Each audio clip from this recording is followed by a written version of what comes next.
메이저리그에서 뛰던 추신수가 KBO 무대로 옵니다. 2013 시즌이 끝나고 7년 1억 3천만 불의 조건으로 텍사스로 갔는데 2020 시즌을 끝으로 계약이 끝났고 FA 신분으로 여러 구단들의 오퍼를 받는 도중 신세계의 연봉 27억 조건을 받아들이며 한국행을 택했습니다. 이제 바로 올 시즌부터 KBO에서 뛰는 추신수를 볼 수 있는데 역대 한국인 중 커리어가 가장 뛰어난 선수인 만큼 KBO에서 어떤 모습을 보여줄지 이목이 집중되고 있습니다. 그래서 오늘은 추신수의 최근 3년간 기록을 돌아보고 추신수와 관련된 다른 문제들도 정리해보겠습니다.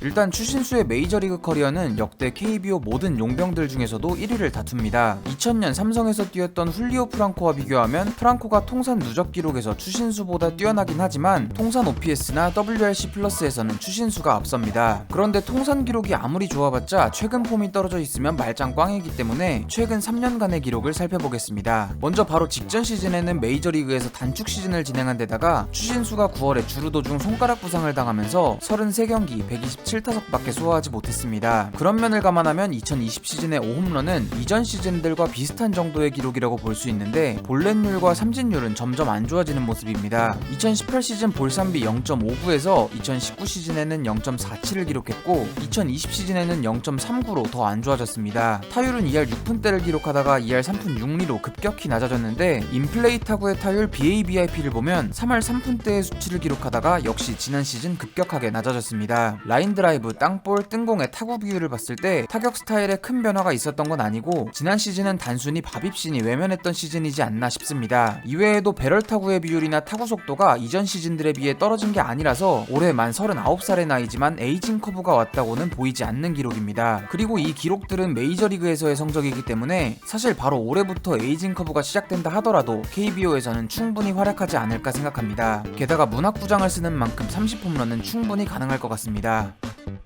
다음은 수비 관련 문제입니다. 추신수는 메이저리그에서 코너 외야수로 출장하다가 2018 시즌부터는 지명타자로 더 많이 나왔습니다. 추신수의 수비는 메이저에서 좋은 평가를 받지 못했고 수비지표 DRS와 UGR도 마이너스 수치를 기록했습니다. 하지만 어디까지나 메이저 수준에서의 기록이었고 문학구장은 외야가 넓지 않기 때문에 김원영 감독은 추신수에게 코너 외야수를 맡기는 구상을 하고 있다고 합니다.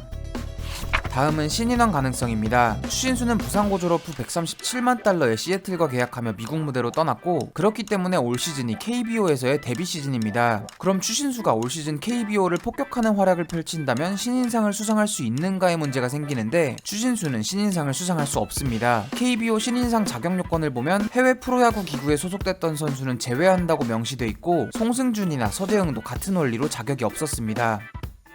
다음은 트레이드 문제입니다. 추신수는 2007년에 있었던 해외파 특별 드래프트에서 SK 와이번스의 지명을 받았기 때문에 KBO로 올 때는 무조건 SK 와이번스에 입단해야 했습니다. 입단 후에도 1년간은 트레이드가 불가능하고 1년이 지난 후에 구단의 의사에 따라 이적이 가능합니다. 이런 추신수에 대한 지명권을 SK가 갖고 있었는데 신세계가 SK 와이번스를 인수하면서 지명권도 같이 넘어갔습니다. 추신수는 예전 인터뷰에서 한국에 돌아간다면 자신의 고향팀인 롯데로 가고 싶다고 밝혔고 이것 때문에 추신수의 한국행 가능성이 낮게 점쳐졌습니다. 그래서 추신수가 신세계와 계약한 지금 1년 후에 롯데와 트레이드를 할 것인가 하는 말들이 있었는데 이에 대해 류선규 단장은 계약 조율 과정에서 트레이드하지 않기로 못을 박았다고 밝혔습니다. 신세계와 롯데는 모기업끼리 유통 라이벌 관계인 만큼 내년에도 추신수의 트레이드는 없을 것 같고 선수 본인도 트레이드를 요구하지 않았다고 합니다.